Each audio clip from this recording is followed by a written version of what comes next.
Hey everyone, this is Ben Norton, and you're listening to Moderate Rebels. I did a lengthy 3-hour live stream with the Venezuelan journalist Diego Sequera, who's a good friend of the show, and we talked about a huge variety of issues. So, what I did is I divided that episode into 3 different chunks that I'm uploading separately.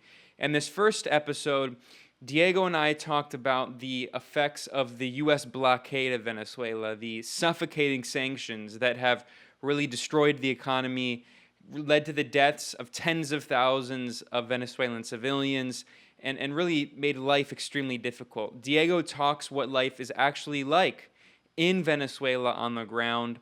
We also talk about the latest with the Joe Biden administration, which is still recognizing the unelected coup puppet Juan Guaidó as the supposed interim president. We also talk about how Venezuela has created some new, unique, creative strategies to get around the U.S. sanctions and Washington's chokehold on the international financial system. We also talk about the violent attacks on Venezuela, including a failed coup attempt in 2020. And then finally, Diego talks about the criminality of this behavior and how it's not just aggression, it's straight up theft. It's gangster-like behavior aimed at destroying Venezuela. So without further ado, this is the first part of my interview with the Venezuelan journalist Diego Sequera. I'll never apologize for the United States of America. Ever. I don't care what the facts are. Why are we going to sit down and talk to these quote-unquote moderate rebels? Who are the truly moderate rebels? The search for the moderate rebel. Do these moderate rebels exist?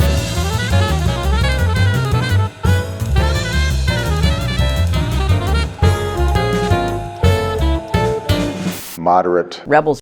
Hello, everyone. I think we should be live now, and we're streaming both on YouTube and on Twitch, and you can find this at twitch.tv/moderate rebels.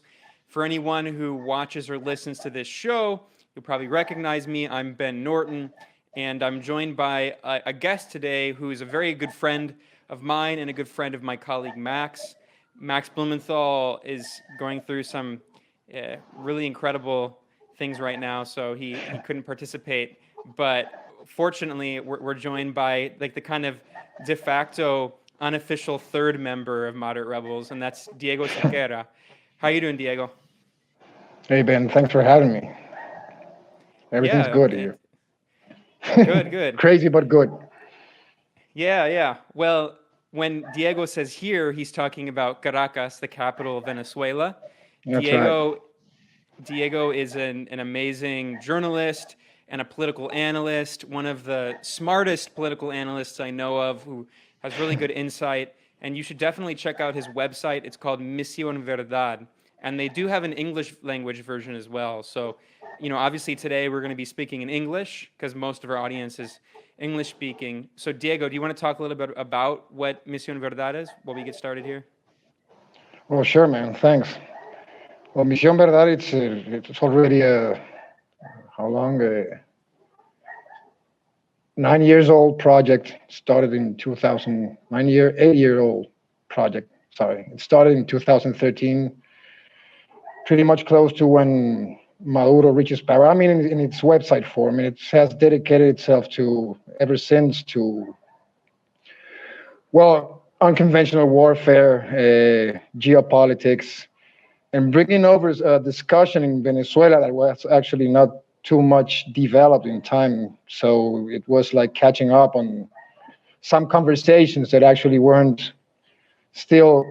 That is one point. They weren't still there. There was no enough groundwork for them. The other one we said was like a response for the media warfare and the nature of the new media warfare after El Comandante Chavez died in March the 5th in 2013. It was something that actually started immediately. So it was like adapting to new times and also going back to the basics and some other stuff, because we were pretty much in a highly ideological Comandante Chavez filter media environment. We had like this major teacher that suddenly wasn't there anymore. And there was like this sort of vacuum that not only us, but I mean the whole media landscape had to adapt to it. Not only Chavismo, I mean, landscape, maybe media landscape or environment, but also the opposition. So that's where Misión Verdad came from. It has been like a long, sometimes tough process, and now we are like in a very stable moment with new people, younger people also that learn from our methods and are now running things.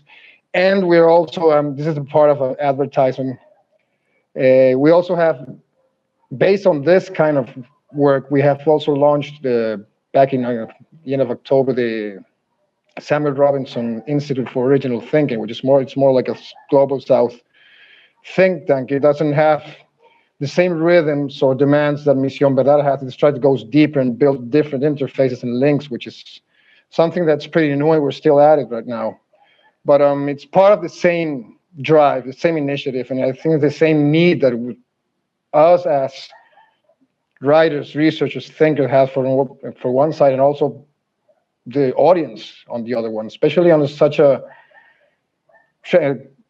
fastly changing psyop info warfare we're in a global scale. Not only Venezuela, but Venezuela has a very important place in all this for several reasons. You know, not only because of the controversies we might say that the Bolivarian revolution means by itself, you know, throughout all these years, but also because it's one of the hotspots, maybe one of the focus on the battle, the battle resisting empire. Not only Venezuela, but Venezuela as one of them, also very interconnected with other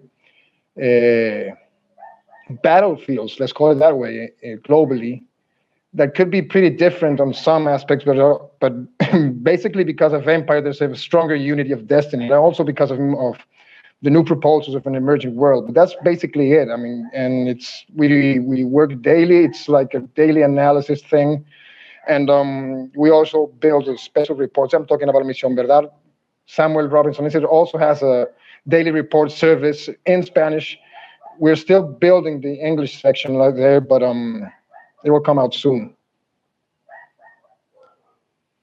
Yeah. So thanks for filling everyone in on that. I would highly recommend going to check out. I had up misionverdad.com, and again, there's English language reporting, and then also the Samuel Robinson Institute. It's incredible because, you know, anyone who watches or listens to Moderate Rebels knows that Max and I always make fun of think tanks, which, you know, everyone knows that these Washington think tanks they're funded by governments, the arms industry, the fossil fuel industry, and they serve those oligarch interests, and they always push wars and regime change operations. So it's so rare when we have a think tank, which for me is such a tarnished word. Like when I think of think tank, I just think of like these people wearing lanyards who like never leave their air-conditioned office while they advocate for like bombing the entire planet, and they're all chicken hawks. And I mean, they're like also just like nerds, but it's like revenge of the nerds in a bad way. Like they were made fun of in high school, and they want to get their revenge by like bombing the entire planet. So it's so rare that we have a think tank that's actually good, that's anti-imperialist, that's progressive. So I would highly recommend checking out the Samuel Robinson Institute. I think it's excellent. You know, I think that I have to add up a couple of things about that. I mean, the first thing is that you have very good, I mean, this is kind of, I think it's awkward to say, but think tanks, and I mean, mainstream 400 and 500, eternal warfare funded think tanks also show some pretty neutral, in a way, useful tools that you can expropriate and use it in a different way and in our terms. So not only dispossession the other way around, we can also build on some similar structures and produce it. That's one thing. And the other thing is, I think it's also a part of a bigger trend. I think these kind of experiments is something that's also going on in several other places. I mean, I could think about, for example, I don't know if it's exactly a think tank, but it relates to it, like the Tricontinental, Vijay's project, for example, and so on. So I think it also has to, because there is like a demand of how to shape thinking and how to also link this thinking, this thought that's being created in resistance, in actual factual and skin in the game resistance to empire. So I think it also a base to that drive, you know. Yeah, well, I really appreciate what you all are doing, and like I said, I mean, considering in the U.S. that pretty much every think tank is run by like these mouth foaming neocons who just like Chicken hawks. they get no pleasure in human interaction in life and get no pleasure in interpersonal relations. They only get pleasure in just like advocating for more war. I mean, just like the most utter sociopathic people I can think of. But Yeah, the human contact part kind of resembles what the Great Reset is about, and who's thinking about that kind of things, but also crazy things. yeah, well, I mean, we should talk about that. I mean, there's so many Yeah. issues to address. I mean, the thing about Diego, for people who don't know him, is that he's just a wealth of knowledge, a fountain of knowledge, as the cliche goes. I mean, he could talk about any issue. It would be interesting to talk Thanks, man. about the Great Reset and this moment we're living in, because it's not only relevant for really the entire world, but especially for countries like Venezuela, and how I mean, there's the Great Reset, which is the kind of neoliberal Great Reset where we're being told that we're gonna own nothing and be happy, like this kind of neo-feudal technocracy. But then there's also countries that are doing their own kind of political revolutionary Great Reset. And you see Venezuela, which now has built closer relations with Iran, and there's this attempt to build a new axis. So, I mean, there's a lot to talk about there, but I'll do more a proper introduction here. Yeah, So cool. today we're going to talk about a few things. You know, someone pointed out in the chat here that I didn't know that Jimmy Dore has a stream at the same time. No, which means we're really screwed in terms of numbers, but it's cool. I mean, the advantage of this is that we're trying to build, I mean, we have the Gray Zone channel. We're also trying to build the Moderate Rebels channel, and thinking of doing some more streams here that are kind of more kind of personal and like, you know, casual, whereas at the Gray Zone, it's often like there's like 5 people, and we're always, so I mean, this is gonna be more just like a conversation with a good friend of mine, Diego, who's just a brilliant journalist. That's it. So and then I'm also I want to use this as an opportunity to take people's questions. So I'm gonna say that anyone who's a patron at patreon.com/moderaterebels, we have some questions there that I'm gonna get to in a bit. So if anyone also wants to ask, of course, you can ask questions here in the chat on YouTube or Twitch, and I'm going to try to address them. And we're going to, you know, because this is an opportunity to pick the brain of a journalist who's Venezuelan. He lives in Caracas. He can, which doesn't get really any attention in mainstream U.S. corporate media, is the situation in Colombia. So last year, there was a record for massacres. We're talking that every year in Colombia, there are hundreds of activists, human rights activists, labor organizers, you know, agricultural workers, campesino organizers, indigenous people, Afro-descendant Colombians who are massacred. We're talking about hundreds of massacres per year. And that's also related to a scandal that just came out recently in the media about what's called the false positives. And we now know, according to this new court that reached a ruling in this kind of independent court, that more than 6,400 people were executed by the Colombian military, and then they were falsely labeled socialist guerrillas. So from either the FARC, the Revolutionary Socialist Group, and the ELN. And so we're going to talk about those, and also because Colombia, you know, being the neighbor of Venezuela, Diego is doomed to sharing, like having one of the worst neighbors. It's like having one of those neighbors that like plays really loud music at like 4 a.m., but it's also like really bad music. Because like I can tolerate neighbors who play like okay music, but it's like they're like blasting like Miley Cyrus at 4 a.m. and you just want to commit suicide. So I mean, that's like the geopolitical equivalent, as Hugo Chavez famously said, Colombia is the Israel of Latin America. So, and then we're going to talk about the new Cold War, which is always something that, you know, at the Gray Zone and Moderate Rebels that we're discussing. So anyway, there's a lot I just laid out there, Diego, but that's kind of going to be a map that we're going to try to follow here in this conversation. But I just want to start, if you can just talk about what the situation's like there in Caracas. You know, my colleague Max and also my colleague Anya Parampol, they were there, they visited with you. We did another stream at the Gray Zone talking about the situation with the election of the National Assembly in Yeah, December. that's correct. And so anyone who's interested in that can listen to the interview we did at the Gray Zone. But let's talk about what's been happening since we now have Joe Biden is in, and he has continued the sanctions. There's no sign of sanctions relief. And also, Antony Blinken, the very hawkish Secretary of State, says he still recognizes Juan Guaidó as the interim president of Venezuela, even though they even lost the fig leaf of fake legitimacy that this coup puppet had, which is that he was the leader of the National Assembly. He no longer is even in the National Assembly. So, I mean, what's going on right now? Well, that's yeah, we're seeing how things are partially as we expected. I mean, personally, but we're seeing how things are settling now in a, like, let's call it a post-Trump relationship between the U.S. and Venezuela. And yes, we've got several things are moving, and I don't think we even have some different signs from the Trump cycle that also have to be like minded here, because yes, I mean, for one, it seems kind of hard that you address the Guaido. I mean, I wasn't sure what was going to happen. Actually, I was expecting some last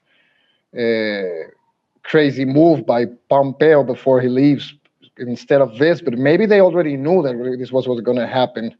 Venezuela, clearly now it's already confirmed one more time. It's a bipartisan issue. It's not a discussion between Republicans or Democrats, because actually, if we follow the links that build up especially for the legal de jure part of the hybrid warfare against Venezuela, it starts with the Democrats. Actually, it's not even the Democrats. It's a bipartisan act that was introduced in December 2014 about the classic human rights and accountability kind of law that was actually sponsored by people that from Bob Melendez to Marco Rubio. That's actually the first step. And the next step, it's the Obama executive order of March the 8th, 2015, which is called the Obama Decree, that actually states, I think it's a template, but still it's pretty funny that in a mean way that it states that Venezuela is an unexpected and an unusual threat, an unusual and extraordinary threat to the U.S. security. So, and it was based on this groundwork that actually the Trump administration actually advanced the whole agenda. I mean, the new, it started like it always starts with sanctions, having senior officials for some reasons. We can talk about it, in a bit. But you have also, after 2017, which was a very complex and a very violent year here in Venezuela, you got that the Trump administration started to actually officially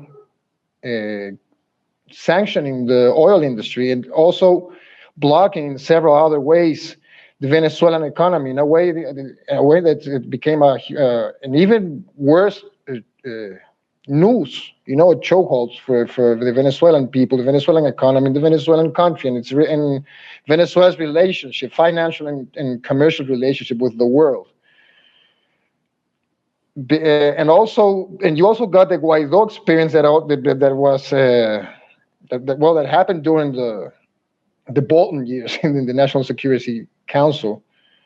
And so thinking of a new Blinken State Department, like rolling back on all this process, it was kind of hard to imagine, because it was going to, at some point, it was going to aim directly to the source and the origins of this and where it started and who are the politically responsible.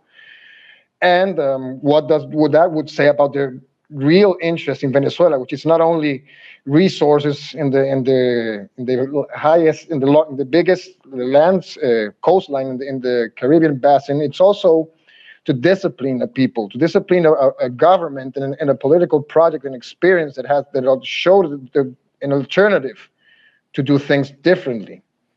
So there was no surprise there. of course, you already said it. It makes even more thinly veiled the legitimacy and also the strength that Guaidó and their part of the, I don't know if it's an opposition anymore. I mean, it's just like overt proxies. And but you also have different signs and on several aspects about sanctions. And I don't know how to take this now, how to finally think about this yet. We have to see. But we have like this report by the Office of Accountability, the Federal Office of Accountability, that gave it to Congress, talking about the harm that the U.S. sanctions are doing against the Venezuelan economy. And it was actually, I know it's protocol, but it's still meaningful that it was welcomed by the Congress Foreign Relations Committee by the Congressman Gregory Meeks, which is someone that actually knows Venezuela quite well. So I'm not saying this is hopeful, but at least at some point it's a different message. And we can also add up to this, at least for a moment, what the comings and goings of the EU, notwithstanding that at this moment, as you well know, they, in a very unexpected way, at least from what were actually things developing between Venezuela and some European countries, this was strongly promoted, I think, by the Germans. But Diego, let's talk about that really quickly for people who don't know. We just saw this in the past few days that President Nicolas Maduro announced that they were expelling the EU representative in Venezuela. And of course, the EU has very aggressive sanctions against Venezuela. But this was also an interesting move, on not only on the part of Venezuela, but on the part of the EU, expanding these aggressive postures, because the EU recently announced that it no longer recognized Juan Guaidó. Yeah, I think that has to do in some way or another, and in some inner struggle between that labyrinthical logics and rationale that's behind the EU and the Orwellian part of it also. But you have you mean like the fight between Germany and France, which are like trying to vie for control. Exactly, because this was strongly promoted by them in a way, but also Spain's role, but also the U.S. pressure on this. It's like a very mixed situation. That has like these developments, and actually, I mean, it's hard not to see how they are actually more harmful to the EU. What's the most important take of this? Well, there's two of them. First of all, they also sanctioned several opposition Venezuelan politicians that are part of the new National Assembly, the re-elected National Assembly, because the previous National Assembly, which was the one that was headed by Guaidó in 2019, its legal period expired. So there was new elections, and it was recovered mostly by the Chavista majority, but it also has a significant number of opposition MPs that are actually against. They're trying to build their own place in the world, and they are against sanctions. They're against foreign aggression and foreign meddling, and therefore solutions. It doesn't mean they are Chavistas or they agree with Chavismo, but they are with solutions between a national framework. So this is very important, because actually the response of Venezuela to these sanctions was to declare persona non grata to the EU representative here. And this was demanded by the National Assembly. This was nothing from the executive branch of government or the judiciary or the other two, because remember that Venezuela has 5 government branches. It also has the Moral Council, which has to do with accountability, and it also has the electoral body, which is a state power by itself. But of course, if you listen to Western media, Venezuela is controlled by one man, Nicolas Maduro, and there's no other institutional force. I mean, that's the caricature that we're portrayed at. But what you're saying is super important, that in Venezuela, and I've seen this with my own eyes, that there very much is a kind of internal political struggle, not only between the opposition and Chavistas and even within the opposition, but also within the state. And it's not actually, it's much more, there's much more kind of internal dynamics and moving parts than a lot of people think. Yeah, it's a much more complex political process. It's a very live and dynamic process. And actually, it's very crazy, because we're like from very and this is a 20 years situation, Ben. We go through several and constant and intense news cycle, one after the other one in a very short time span, you know. So it's sometimes, if you're not let's call it a quote unquote a Venezuelan hand, it's not easy to catch up with the situation, you know. And you can see the effort of the mainstream media to like try to simplify and try to normalize this way of the political process, which is not actually it's pretty biased, you know. There's no surprise on this, but I mean, it's good to remember people that it's a very dynamic process. It's not it's not only on one direction. There's a major debate inside Chavismo. There's a major debate, yes, in between Chavismo and some left positions.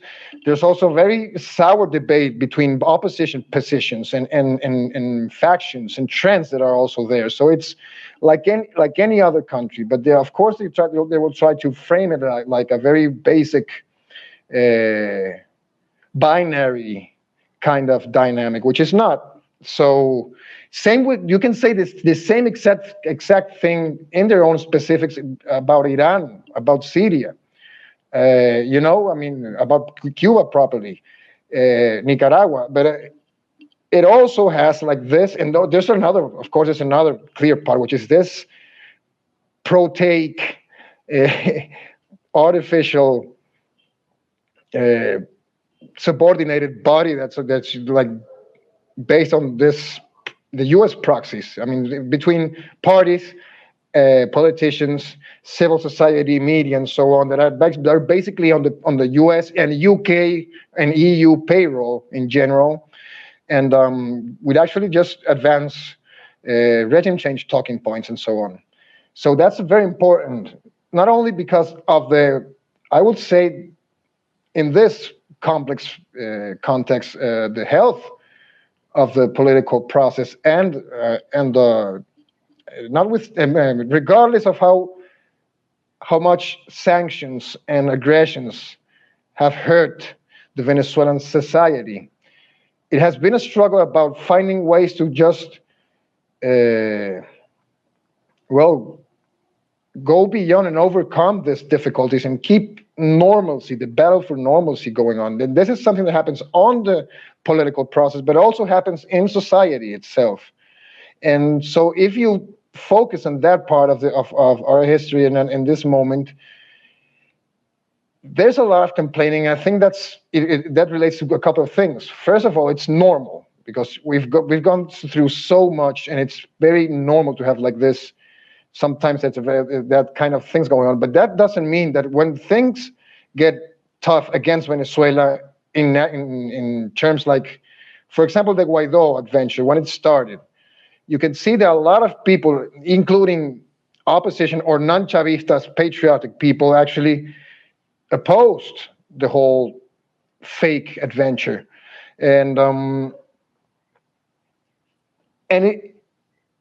you can understand what's going on. Anyway, it doesn't mean there hasn't been an impact of sanctions. Obviously, it has. I mean, we have very severe inflation problem. Things are getting better, also, by the way, in recent years. I mean, it's different than it was like in 2015, 2016, and 2017. Notwithstanding having even smaller revenues from oil or any other sort of income, but this has also taken the Venezuelan country as a whole like into rethink itself, you know, in several ways, and go through several lessons that I mean, they're huge, because we're talking about major geopolitical operations here that have a very strong impact in population, but it also delivers all these lessons. And I think the best way to measure this, it's actually the response to COVID. And especially if you contrast it and you compare it to other countries like Colombia, all these U.S. darlings, I mean, Peru, Colombia, Chile. I mean, they all have like the best mainstream media coverage and so on, but at the same time, the worst humanitarian situations in the hemisphere. after the Yeah, well, U.S. and after Brazil. and after Brazil, exactly.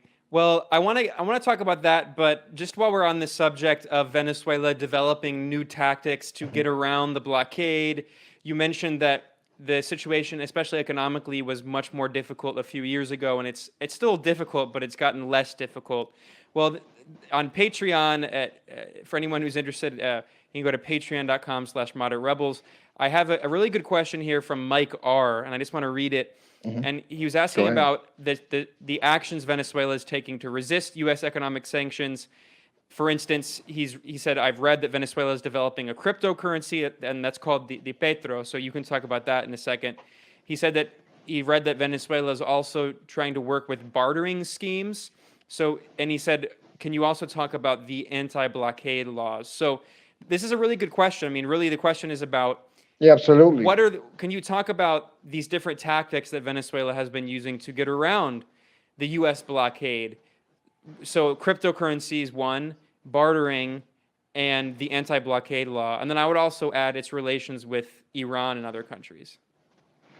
Yeah, sure. I mean, this situation, it's not that it has done what I think the U.S. expected, as in bringing over Venezuelan society and government to collapse or something else. It actually has, in a very tough way, but it has like forced us to rethink a lot of things, especially thinking on the economy aspect. I mean, we were like doomed by the abundance of having a major commodity, still having it, but of course being one of the major chokeholds, which is oil in the oil market and the energy market and so on.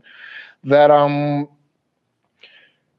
was Venezuela's nature. I mean, you only had the oil state company as a creator of wealth, and now all this is a discussion that has been that's been happening before sanctions, of course, and even before el presidente Nicolás Maduro. It comes from the Chavez era also, but it's a discussion how to diversify and try to create a new economy, a new dynamic of production, and so on.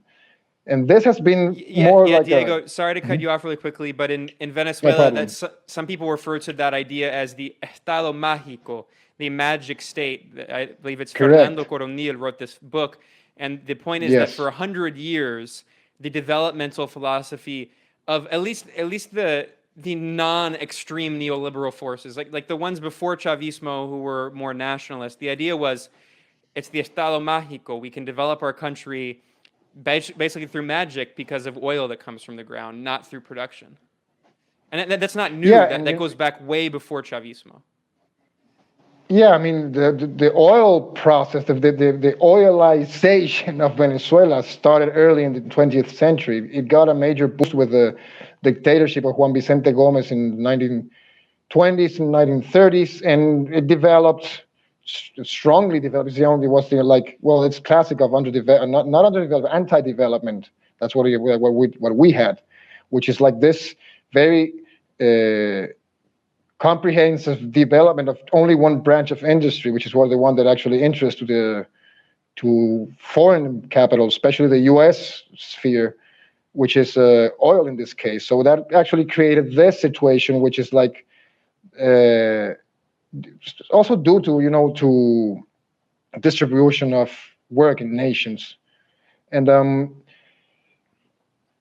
it's not only a Venezuelan thing. You can think. I mean, also by the way, Coronel also talks about it, and this is a very accurate association. I mean, he says it kind of relates to what the nature of state in a way, in this way, especially in the economic and wealth creation way of Nigeria. Politically, something different, of course.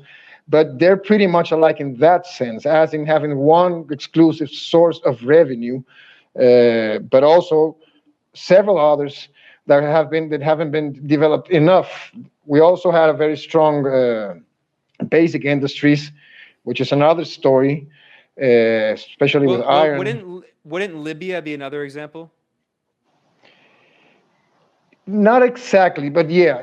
But Libya, it's even more different because actually Libya got to develop in a different way. They saw a way. I mean, you think, for example, with Gaddafi's this major watering project they built. It was like the biggest the biggest aqueduct system in the world. I forgot the one-man project was called, which was actually, well, it was not only for for the cities, but also for agriculture. That's a good example of different things and strategies that Libya had. And I think Libya played it differently, and Libya had a different thing also relating to Venezuela, and especially to Nigeria, which is population. I mean, how a very small population in comparison to first Venezuela, but then, of course, especially Nigeria being the most populated country in Africa. So the thing is that this is a model that everyone knew it was already exhausted. It was dried up because you need to develop other forces, other productive forces, and you have to have also a different philosophy and mentality on development and the needs of Venezuela, and also the weaknesses, because also these are the weaknesses that the U.S. has taken advantage of to make us suffer a bit more. And I'm talking about food sovereignty. I'm talking about reliance on imports, and so on. And because because for several reasons, first, before Chavismo, there was not an actual real interest in developing in the other forces, and during Chavismo, you had a mixed situation when you got this several trial and error situation in peace first, that didn't matter too much if they didn't work or not because you have the major revenue, but you also have in a war period like this, which is actually a life or death situation. So it's pretty different. But that also brings another element to the Venezuelan national conversation about the nature of economy and productivity, and the need also to organize communities, workforce, and so on with this aims. But this was also a process that naturally is going to be also sabotaged, disrupted by the whole sanction warfare, the whole irregular warfare we've been going through, of course. And because these kind of processes, as you well know, are actually, that's what they aim for. They aim to cripple development, welfare, and so on. And partially they succeeded, but I mean, they just don't understand other elements of the Venezuelan spirit and mind and consciousness and historical awareness. And that's where they always fail. I mean, you can see what happened with, let's take Guaidó, for example, where Guaidó was actually a miscalculation. I mean, they really thought and they duped Trump about being able to just declare him, and 2 weeks afterwards, the whole Venezuelan Bolivarian project was going to be crumbling, and it didn't happen. The same thing happened in the April 30, 2019 coup attempt, which was actually the CIA and other agencies being absolutely duped, basic lies by the Diego, Venezuelan government. I think it was 26 soldiers actually rose up in that coup attempt in Venezuela. No, it was bigger than that. It was quite bigger. But the thing is that what allowed it to go that far is because all these U.S. spooks and so on were actually convinced that they were actually talking to the high officials of the government that were saying, yes, we're in it, we're in this, we're involved in this, and that was not true, and they simply just played a simple card that duped one more time U.S. officials like Bolton and Pompeo and so on, but also the CIA. I mean, and also the regional governments that were part of this. And Diego, actually, I want to ask you more about Operation Gideon, but before that, and the role of Colombia, and the Operation Gideon is the failed U.S.-backed invasion. But before we get to that, just really quickly, because I just want to because it's a good conversation and we sometimes go in different directions, but I want to get back to this question of, can you explain really quickly what Petro is, the cryptocurrency in Venezuela? Yeah, yeah, go ahead. I mean, we have to wrap up on that idea because we're not finishing answering that question, which is true. But I mean, those are two good examples. I mean, first of all, the Petro experiment, and then you have the anti-blockade law. I mean, these are two good examples. First of resilience in a way, as in trying to be creative against such adverse situations.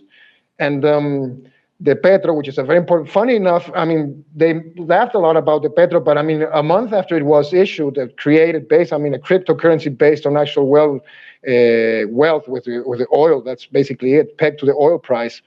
To us to do some transactions and to go into the crypto sphere, to go to blockchain and keep on the economy alive in some way or another, and also in a way that's actually a step farther from the U.S. petrodollar system, which is actually, as we all know, it's a currency based on violence. And if it wasn't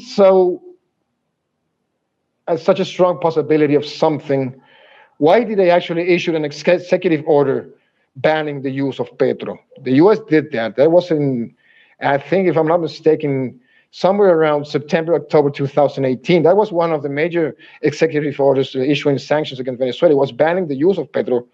Also, they like the trade with oil, with gold. But I mean, if it was such a basic dumb thing, why did they actually have to issue an executive order preventing its function, its possibility? So it's still something that maybe also has advances and setbacks, and you need to develop this crypto culture a bit more to actually use it in a more effective way. But that's something that's there still. I mean, it's part of building way out of the dollar. Then you have the anti-blockade law. A friend of ours, Ortiz, who's a communicator, journalist in Venezuela, she published a video people can find showing she went to different stores and buying things with petro. Like you can go to a store in Venezuela and you can use petro as the currency. Like, it's not just something that the government created. I mean, like that's like some kind of marketing initiative. It's a real currency that you can use.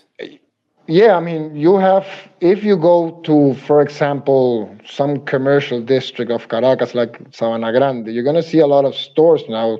I mean, I'm talking about garment and shoes and, that kind of things.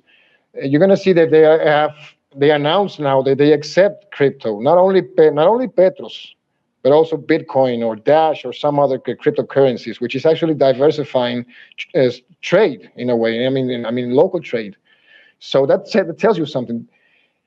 Petro's still not as widespread use as it should be. I mean, being a crypto, but it's slowly getting there. I mean, this is one example of what I've said about the Sabana Grande area in Caracas, where now you can see all the stores that actually accept that. You can also pay gas now with the new gas system. You can also pay fuel for it. Yeah, if you go to a gas station. I believe that China has also been helping with this because China has been pushing paperless purchases, like being able to, and it's something that I noticed in Venezuela, which is incredible considering in many parts of Latin America, a lot of people don't even have credit cards because they don't have bank accounts. So a lot of the economy is still all paper oriented. But I've noticed in my time in Venezuela that everywhere you go, because of inflation, one of the solutions people found is that everywhere you go, you can buy things with a card. So even if someone's on the street, like if someone's selling peanuts and eggs and bananas and plantains, you can buy those with a card and they'll swipe it on their phone. So we've seen a move toward like this kind of paperless economic transactions as a way of getting around the inflation. Yeah, I mean, it's not by choice. It just happened. I mean, we're not like enthusiasts about being a cashless society, like the Indian experiment that Modi tried a couple of years ago, which went pretty bad. But yeah, I mean, daily economy here, it's a very crazy thing now and sometimes it can be pretty annoying if to be honest, because sometimes, for example, now they also released the use of dollar. It's not dollarization like some people trying to say, but they just released the cash flow of foreign currencies, such as the dollar or also the euro, but mostly dollar, and dollar notes. I mean, especially. But you always have to find a way to combine dollars with your debit card to pay something. The part of the card using, as in debit, of course, it has become a major alternative during the sanction years, but it also relates to a different policies back in the Chavez days to actually bankerize, financialize poor people, asking access to credits, to banking, to the bank account, and so on. That was a major effort, a major drive that was established. I think it started somewhere around 2004, 2005, and 7 different stages and more public banking and so on that actually laid the groundwork for this part, as in being like sort of a de facto, undeclared, and unwilling cashless society. Because because of a very complex mechanism that we can go through that another moment, that makes the Bolivar, our national currency, sometimes even worth less than it does, makes the situation. But actually, this economic activity helps out a lot and relieves a lot of expensive things about cash. Cash is cash. I mean, printing cash, not in the Fed sense, but I mean physical bills, notes to pay. It's something that's also pretty expensive, and there's no point if it's going to be worthless soon enough. So this is our ways to adapt to this kind of things, and also in a very Venezuelan way, which is like working not in a very organized fashion for the foreign eye, but in a very dynamic and, I mean, high temperature way, And so the other thing that to wrap up the question from our friend, it's the anti-blockade law. Yeah, Absolutely. which is a very important piece of legislation because it was one of the final acts of the National Constituent Assembly, and it was the last sanction law they did before ending their functions. Now that we have an actual legislative body that came back to the national framework, So Really quickly, just to fill in for people who don't know, the National Assembly in 2015, the opposition won the National Assembly. In a country that we're told in the U.S. is supposedly a dictatorship, the government allowed, because they respect election results, unlike in the U.S. where they actually don't respect election results. But the opposition won control of the National Assembly in 2015.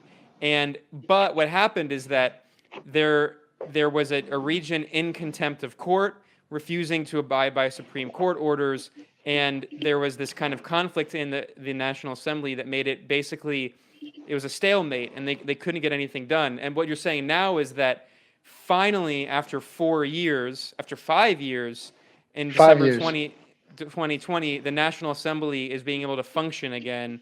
So, like we were talking about earlier, Venezuela is very much not a dictatorship. I mean, there's so many moving parts inside the country and in terms of the government, and there's 5 branches of government. So what you're saying is now it's a little more streamlined and it's a little easier to be able to implement legislation.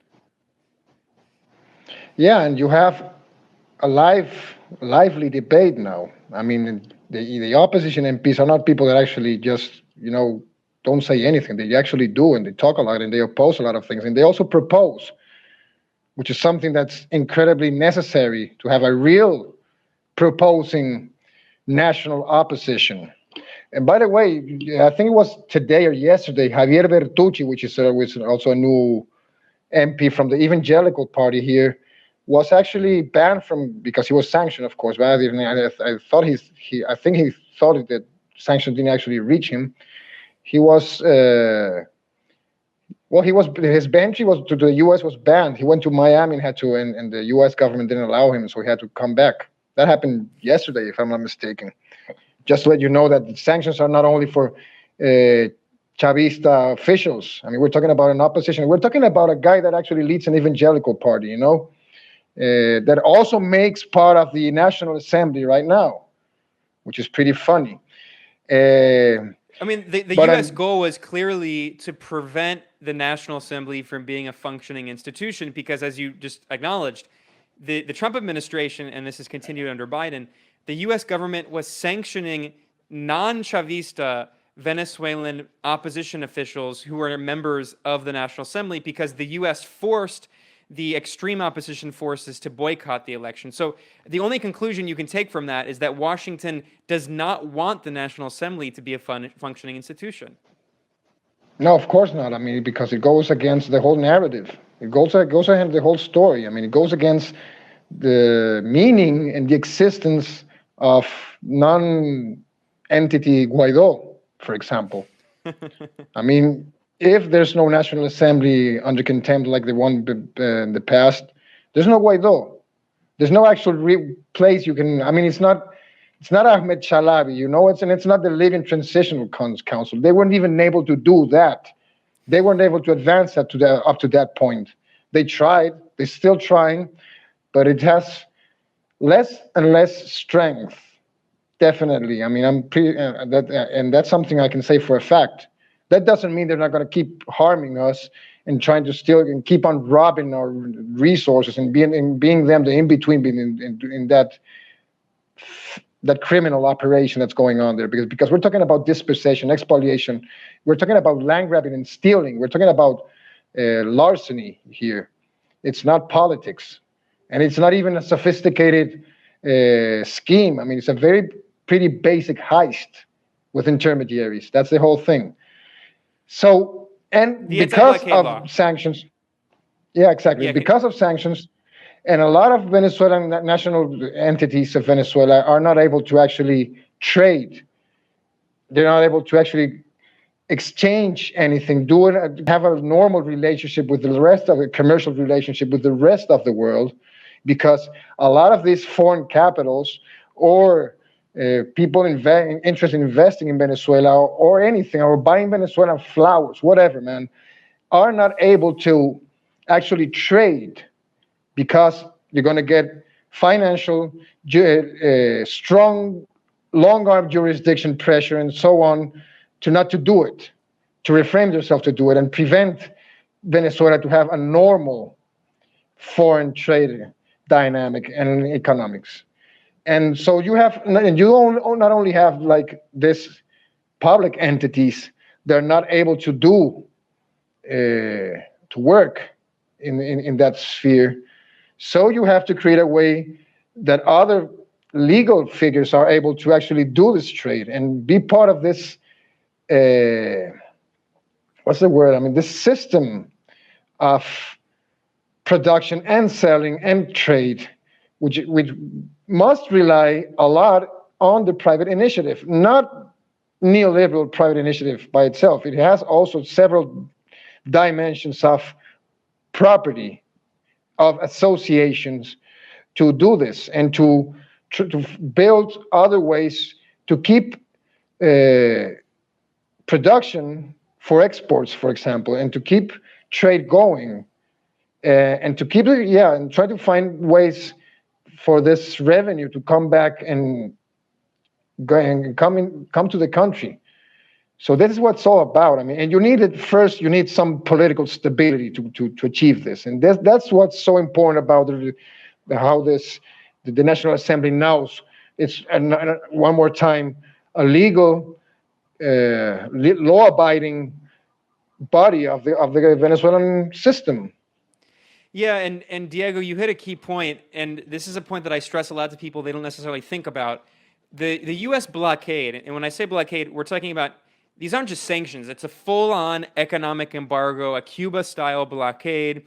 In fact, exactly. The U.S. also has naval forces that are enforcing a de facto naval blockade. So we're talking about a blockade. It's a medieval-style blockade of the country. And it's coercive unilateral measures.